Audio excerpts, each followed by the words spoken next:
So, Mr. Gandhi, there has been a noticeable shift in public perception of you from being seen as a reluctant politician, if I may, to someone who can confidently handle political debates and navigate complex political issues. With a resurgence of Congress in northern India, the state of Uttar Pradesh, and a more open approach to working with regional parties, how do you view your personal and political transformation, and what factors have contributed to this change? No, I wouldn't call it. I wouldn't call it a transformation. A journey? Yeah, a journey. Mm-hmm. I think politics in India changed very dramatically in 2014. We entered a phase of politics that we haven't seen in India before. Aggressive, attacking the foundations of our democratic structure. And so it's a tough fight. It's been a good fight. And personally, of course, it has changed me. I wouldn't have ever imagined, before 2014, if you had come to me and said, look, you walk across from Kanyakumari to Kashmir, I would have just laughed at you. And I would have said, that's ridiculous. Mm-hmm. But that was the only way left for the opposition in our country. Media was suppressed, institutions were controlled, agencies were attacking the opposition, governments were being overthrown. And we found that literally the only way was to go directly to the people of India. Okay. And that certainly changed me in fundamental ways. Right. So you've done two marches across India. One was the Bharat Jodo Yatra, and the other one was the Nyaya Yatra. So no, one march. One march. Yeah. Okay. One was on foot. One was on foot. And the other was by car. So one went from South India all the way to Kashmir. Mm-hmm. That was by foot. That was 4,000 kilometers. And the other one was from Manipur, which, as you know, is burning, to Maharashtra. Right. You've already sort of answered this, but I still want to ask, what inspired you to take these journeys? Well, I mean, at one level, we were forced politically to take, because all the instruments that normally work in a democracy, they just were not working. And, the media was not working, the courts were not working, nothing was working. And so we said, okay, let's go direct. And we went, and it worked. It worked beautifully. That was at the political level and at my work level. But at the individual, private level, I always wanted to do it. I always wanted, since I was small, since I was young, I always had this idea that I must, at some point in my life, walk across my country and see what it's about. Well, what an experience, and what a marvelous thing to do. So as leader of the opposition in the Lok Sabha, how do you perceive your role evolving compared to your previous responsibilities? And what new challenges or opportunities do you foresee in this position? I mean, it's an extension of what I did earlier. There's an ideological war taking place in India between the Congress and our partners and the BJP and the RSS. They are two completely different visions of India. We believe in a plural vision, a vision where everybody has a right to thrive. All imaginations are free to roam. An India where you're not persecuted because of what religion you believe in, or what community you come from, or which language you speak, versus a much harsher, centralizing vision. And so that's the landscape. And then, we fight on that landscape, defend India's institutions, mm-hmm. Defend the weaker sections in India, defend the lower castes, defend the tribals, minorities, defend poor people. And after the yatra, I feel try to become the voice of as many people as you can. So for that you have to go and understand what's going on. You have to go deep into sort of the agricultural world, the conflicts that are taking place there, into the financial system, into the tax system. Mm-hmm. So you have to, in a sense, go deep into it, talk to people, and then understand deeply what they're saying, and then transmit it. Right. So and at a broader level, provide a vision, India Alliance vision for the country, which is obviously going to be fundamentally different than the centralizing, monopolized vision that the BJP is presenting. Okay, so you touched upon a couple of points. You just mentioned finance and the tax system. You spoke this morning that 17 secretaries take all financial decisions to run the country. No, 70. 70, okay. I'm sorry, 70. Apparently, only 3 of them are Dalits, and only one is a member of the minority. Now, all of them are... Well, you've got the numbers wrong, but... Okay. But this is from the audience. Let's put it that 90% of India... Okay. is either tribal, lower caste, or Dalit, right, or minority. And their participation in the governance of the country, in the various institutions of the country, in the media of the country is lacking. And so what we propose is a survey to make transparent the reality of how power is shared in India. The caste census. The caste census. Okay. But just to stay on the same topic, all the secretaries are from the administrative service, correct? Now, the US Treasury has economists, the UK Treasury recruits people separately with expertise in economic policy making. But the Indian Finance Ministry is the domain of IAS officers, of which very few understand finance. Will you professionalize the Finance Ministry, liberate it from IAS officers who criticize it, and appoint a Dalit scholar like B.R. Ambedkar as No, I Finance think that, look, the problem is much broader than that, okay? The problem is about participation of weaker sections of lower castes, in particular Dalits, across the board, right? So I'll shock you by saying that if you were to look at the top 200 corporates in India, and you were to look at their management teams, and you were to look at their CEOs, you wouldn't find anybody from the lower caste, right? You'd find only people from the upper caste. Same with the Indian media. If you look at media, you'd find that it's the preserve of upper castes. You look at the influencers on social media, you look at the big columnists, you look at the people who control the media infrastructure. Again, it's the same issue, right? So there is a very small percentage of India which is controlling the entire infrastructure. What you're proposing doesn't actually solve that problem. No, not proposing, I'm just asking. Yeah, what you're asking doesn't actually solve that problem. That problem is a much broader problem, and it's the first step in understanding that problem is actually in understanding what the reality is.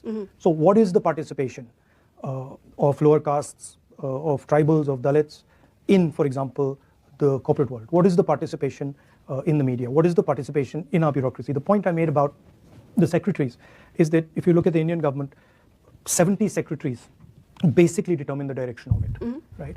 And I made this point again and again in the election that 90% of India doesn't have representation among those people. Okay, right? just as a follow-up, a lot of government posts are lying vacant, and many government agencies are actually hiring people through contract and not as direct hires. Exactly. So then how can you ensure? Well, we propose to change that. You propose to change So in that? our manifesto, we're very clear that this idea of contractual labor, we don't accept it. We're going to change it. Right, and many agencies are doing that to also reduce their overhead because of government expenditure. Yes, but that's true. Some of that is happening, but a huge part of it is happening to basically exclude people from lower caste. Because when you look at who are the contractors, they're not lower caste people, right? So the question for me and for the India Alliance is India fair? And we've been now independent for many years. How far have we got? We have a constitution that says India needs to be a fair country. One man, one vote, equal participation for all castes. But as an idea, caste is outlawed. And then when you look at the structure, the idea is very much there. So the first thing we want to understand is what is the extent to this? And that's literally getting data. It's the 21st century. Everybody talks about data. We want data on fairness in India. Right. And once we get data on fairness in India, then we can make policy proposals to correct it. Right. Okay, so India's biggest problem is also unemployment. Yeah. Right? So what is your vision, and especially what is your government doing, say in Karnataka, to create large-scale employment opportunities? So I've been saying here in the United States that the West, America, Europe, and India, the West used to be the producer of the world. If you wanted to buy a car in the 60s, you bought an American car. You wanted to buy a washing machine, you wanted to buy a refrigerator, you bought an American refrigerator, you bought an American washing machine, American television. You guys were at the forefront of that, right? And then somewhere along the line, America decided, India decided, and the West decided that we're just going to stop. And we handed the whole thing to the Chinese. Now, for a country like India, to simply say that, look, we are going to ignore manufacturing and we're only going to run a services economy means you can't give employment to your people, right? So one of the things I'm interested in is thinking about the act of production, also called manufacturing. Today, if you look at what most American companies do, look at what most Indian companies, most European countries do, they organize consumption. Uber organizes consumption. Organizing consumption is easy. Organizing production is a completely different ballgame, much more complicated. You have to deal with things when you organize production that you simply don't have to deal with when you organize consumption. So to me, there's a huge opportunity for India and the United States to regain that ability to produce, right? And we don't want to do it like the Chinese are doing it. We don't want to do it in an environment which is non-democratic, which is not liberal. So the real question for the 21st century, the Chinese have placed a production vision on the table. It's a non-democratic production vision. Can the United States and India answer that by placing a vision for production in a democratic, free society? Okay. And I think that's where a lot of answers lie. All right. Now, to complete, we have a government in Karnataka, we have a government in Telangana, and what we're doing is there are multiple different areas. Each area in India has its own speciality of production, right? If you go to pretty much any district, Bellary in Karnataka has a very deep textile industry which has been destroyed. So we are looking at these pockets of excellence and then trying to bring modern technology, financial support to build them. So the vision would be more of a decentralized production system. Unlike China, which is huge factories, we would be thinking about smaller and small medium businesses and embedding modern technology into that. We're testing some of these ideas in Karnataka and Telangana. Right, and then you'll roll it out to... That's generally how we operate. Okay. All right, so while we touched upon India and the U.S., the India-U.S. nuclear deal led by Prime Minister Manmohan Singh was a landmark step in India-U.S. bilateral relations. What do you see as the long-term prospects for India-U.S. relations, especially in terms of strategic partnerships? You've touched upon it a little bit, but if you could elaborate. So there are two elements. The first is the defense cooperation, which is important, and I think we do a good job there. But then the second is what I touched on just now, which is China has placed in front of us a vision for production and prosperity in a non-democratic environment, right? What is our response? Are we simply going to just sit there and say, okay, China can be the producer of the world and we're not going to do anything? Or do we have a response? What is our response to the Belt and Road, right? I don't see one. So to me, that's really where US and India cooperation needs to go. How can we provide a democratic vision of production or manufacturing that actually works to the rest of the world? And I think both countries bring different things to the table. And I think there's a huge opportunity there. Okay. So just staying on India and U.S., is there a political consensus within India on deepening strategic ties with the U.S.? Yes. I mean, I don't see a big diversion. I don't see Mr. Modi diverting very much from our approach with the U.S., and I don't see ourselves changing direction very much from what he's doing. So I see continuity there. I think everybody on both sides of the equation, everybody does accept the fact that the India-U.S. relationship is key for both countries. Okay. One more on the U.S. With the backdrop of an increasingly assertive China, the ongoing Russia-Ukraine conflict, and the crisis in Gaza, how do you view the role of the United States in global affairs?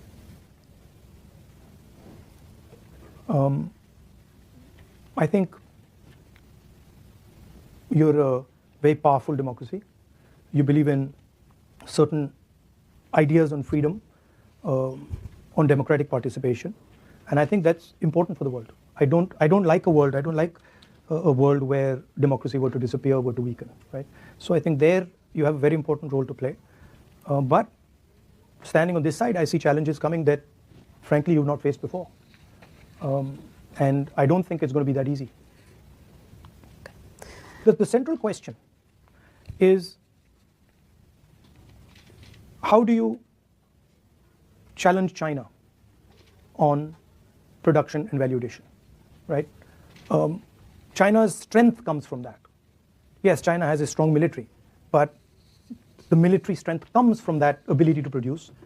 It comes from Americans buying Chinese product. It comes from Indians buying Chinese product. And what are you going to do about it? Because we can't carry on this trajectory. Certainly I can talk for India. We simply cannot go forward without building a manufacturing base, without involving large numbers of our people, creating jobs for them. So for us, it's, we're not a Singapore where we can say, now we'll do services and everything will be fine. We can't do it. We have over 1 billion people, and we have to give them an answer. And that answer can only come from production. Okay. One on national security. With India facing complex security challenges, particularly along its external borders, with 2 hostile nuclear-armed neighbors, as seen in incidents like Galwan in 2020, What's your perspective on ensuring a comprehensive national security policy? How should India navigate this volatile geopolitical environment? And you've spoken about Very carefully. You've spoken about the Ladakh border Without making too many mistakes. No, I think, look, the world is changing. There's a huge increase in China's power. China is our neighbor. We have a relationship with the United States. So we are right in the middle of all this geopolitical change. And so we have to have a long-term vision, strategic vision, and it shouldn't be one tactical move after another tactical move. It should be, okay, this is how we're thinking about it for the long term. This is the basic foundation, and we're going to walk on this path. I think the central elements of that, from our perspective, have to be the democratic idea. Have to be the central ideas that our freedom fighters, and Mahatma Gandhi and others fought for, which is peace, non-violence, cooperation, harmony. All right, but it's difficult to do with an aggressive neighbor. Yeah, but India's pretty smart at doing these type of things. I mean, we can maneuver. I'm confident about that. But it's important that to do this properly, you have to have a very good sense of who you are and what your own nature is. Right. And that's where I don't agree with the current dispensation. When you imagine yourself to be something you're not, that's when the problems come, right? India is a very plural country. India is an open country. India is not one idea. India is multiple ideas. And when you imagine yourself to be something you're not, that's when all your strategic problems start. Okay. So I've just gotten a bunch. I mean, we're weakening our biggest asset, right? Our biggest strategic asset, India's biggest strategic asset, which is our democracy, which is just not India's asset. It is the world's asset because it's so big. It's a global public good. It's being attacked in India, right? And that is the foundation. That's the foundation of all our strategic imperatives. Right.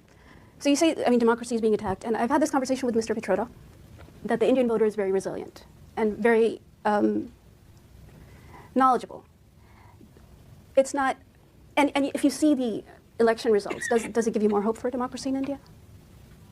It does. Look, but Okay. It's not good enough to say that the Indian voter is resilient and knowledgeable, because the Indian voter is informed by a whole set of structures, right?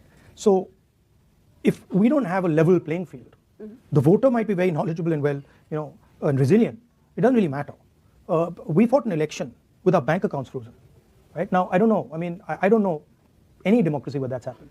Maybe that type of thing happens in Syria or used to happen in Iraq. But we literally sat during our election and spoke to our treasurer, and he says, well, we have no money, right? Now, you can have a resilient voter. You still need to run campaigns. You still need to have conversations. You still need to have meetings, right?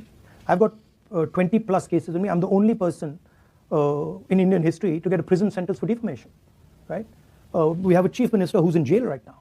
So, one way of saying it is, yes, the Indian voter is very resilient, and he stands like a rock. Absolutely, he does. But the Indian voter requires an architecture to work on, which is not there. But would you say that Indian democracy is resilient and it can't be broken? Well, I can say to you that Indian democracy for the last 10 years was broken. But it's on an upward trajectory. It's fighting back, but it was broken. I have seen the government of Maharashtra just being taken away from us. So I've seen it with my own eyes. I've watched it as our legislators have been bought and hooked off and suddenly became BJP legislators. So Indian democracy has been under attack, has been very badly weakened, and now it's fighting back. And I'm confident that it'll fight back. Okay. U.S. is scheduled for elections very, very soon. How do you think Trump and Harris will differ on India policy? And do you think one is better for India? I don't think they'll differ very much on India policy. I don't know. You don't? I think on both sides, there's basic acceptance of the relationship between these two countries. So I don't think we'll differ very much from Mr. Modi on this issue. And I don't think the Democrats or the Republicans will differ very much. I might be completely wrong. Okay. Certainly on the fundamental idea that India is a partner, I don't think there'll be any disagreement. Another one from the audience. Does the Congress Party believe that the caste census is the antidote to the BJP RSS Hindutva politics? And is the Congress acknowledging the way forward is a revival of the Mandal Kamandal discourse? No, I don't think we see it as anything to do with the BJP's policies. The Congress Party has always, right from even before independence, we've always fought for the idea that India should be a fair country, the idea that all India's citizens should be treated the same way. And so we feel very strongly that there is a very, very deep problem of participation, and we're going to address that problem. I don't see it as a Mandal versus Kamandal issue, and what we're saying is different than the idea of only reservations. What we're saying is we want a comprehensive understanding first of what's going on, and then we're going to apply a series of policies to correct it, reservation being one of them. Right. We also said that we're going to, somebody misquoted me yesterday saying that I'm against reservations. I've been saying again and again and again, we're going to increase reservations beyond 50%, and I'm not against reservations. But do you think they should be economic based? Our caste is a central issue in India. It's a fundamental issue in India. So the question, look, I don't think the idea of untouchability exists anywhere else, right? Untouchability is way beyond an economic idea. It is, you simply cannot be touched, right? So I don't think it's only an economic idea. I think it's discrimination on many, many, many different axes. Okay. So your grandmother, Indira Gandhi, was instrumental in the liberation of Bangladesh, and the Manmohan Singh government also had good relations with former Prime Minister Sheikh Hasina. What's your perspective on the newly formed interim government in Bangladesh, and how do you see India's relationship with Bangladesh evolving? Do you think it should be party-oriented or people-oriented? I mean, we have a old relationship with the people of Bangladesh, and you're right. My grandmother was deeply involved with the creation of Bangladesh. I think there are concerns in India about extremist elements in Bangladesh, and we share some of those concerns. However, I'm confident that things will stabilize in Bangladesh, and that we would be able to have a relationship with the current government or any other government after that. So in your meetings on Capitol Hill with lawmakers, was Bangladesh a focus of your discussions, particularly the attacks on minorities? We raised it, and they also spoke to us. Look, we are against any type of violence, and we want it to stop. And it's the responsibility, frankly, of the Bangladeshi government to stop it as soon as possible. And from our side, it's the responsibility of our government to put pressure so that violence stops. Some observers say the U.S. should exert more pressure on Prime Minister Modi, but others say external pressure makes little difference. What is your view, and what do you think the U.S. posture should be toward India today? Pressure on what? On Mr. Modi? About what? About whatever the criticisms are against What Mr. are they? You know better. No, I'm asking. I don't. What are the criticisms?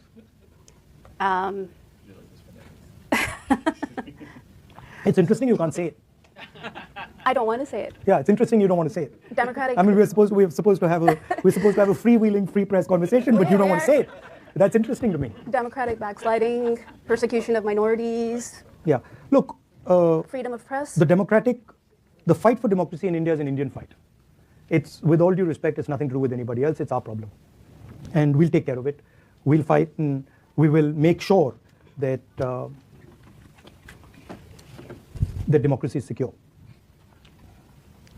However, it's important to understand that Indian democracy is more than just any normal democracy because of its size.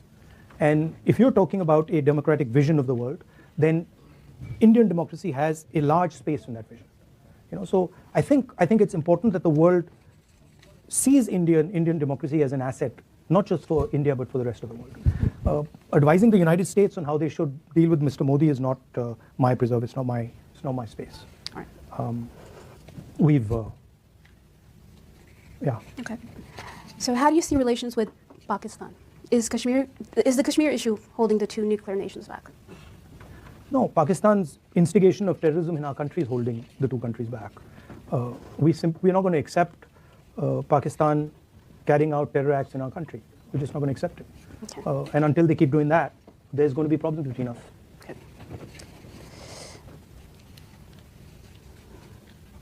All right. I have a question from the audience, and they've requested कि आप हिंदी में जवाब दीजिए. ठीक है. ठीक है. सवाल मैं इंग्लिश में पूछती हूँ. What is your stand on the Supreme Court judgment on subcategorization of the SC/ST reservation? Experts say it is unconstitutional.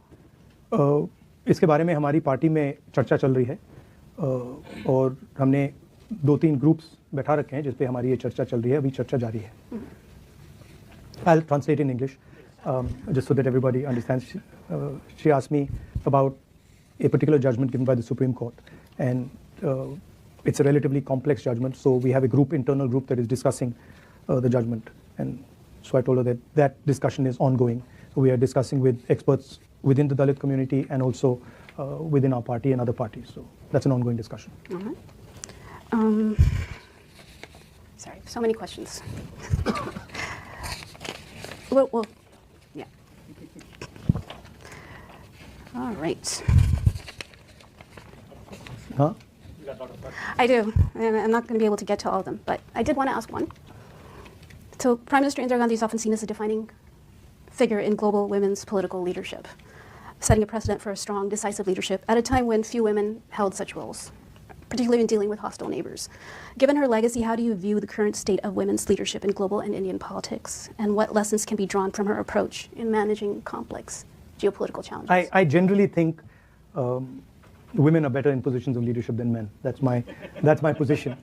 I think they tend to be more sensitive, tend to have a longer term perspective.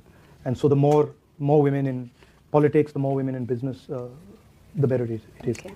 And we've been pushing that along quite aggressively in the Congress party and also in our political system. We did the entire Panchayati Raj Act, gave reservations to women, and then we were pushing the idea of reservations for women in Vidhan Sabhas and Lok Sabhas. Okay. So I'm a believer. Glad to hear.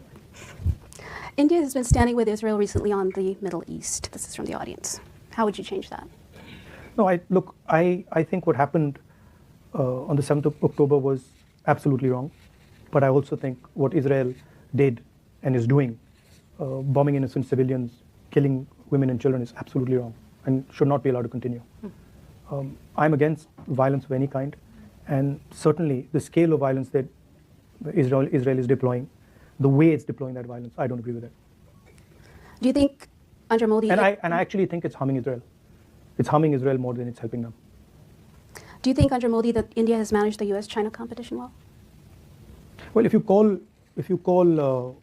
having Chinese troops in 4,000 square kilometers of our territory handling something well, then maybe. We've got Chinese troops occupying land the size of Delhi in Ladakh. I think that's a disaster. Media doesn't like to write about it. How would America react if, a neighbor occupied 4,000 square kilometers of your territory? Would any president be able to get away with saying that he's handled that well? So I don't think Mr. Modi's handled China well at all. I think there's no reason Chinese troops should be sitting in our territory. Okay. So before I move on to the final question, I did want to take a moment. I'm sorry. I have a lot of paper with me. All right. I wanted to take a moment just to thank our headliners, co-chairs, Donna Lanwin-Leger, Lori Russo, and Jed Judson. Also our tireless program manager, Cecily Scott Martin, and our executive director, Didi Asaji, for putting this event together. And it's now my honor to present you with your second National Press Club mug. So you have I was wondering what that was. So you have a matching set I've now. got two now. You've got a matching set, right? Okay. So, all right. So they say pilots have a distant vision. They're sitting in ones. They're navigating towards a distant destination, right? Now, your father, Prime Minister Rajiv Gandhi, had the foresight to introduce computers in India at a time when many doubted its relevance in a country grappling with poverty. But it became including, by the way, Mr. Vajpayee, the Prime Minister. Yet it became a transformative leap for the nation. And India today is an IT powerhouse and a leading provider of IT services to the world because of Rajiv Gandhi's foresight, right? So you also have a pilot's license?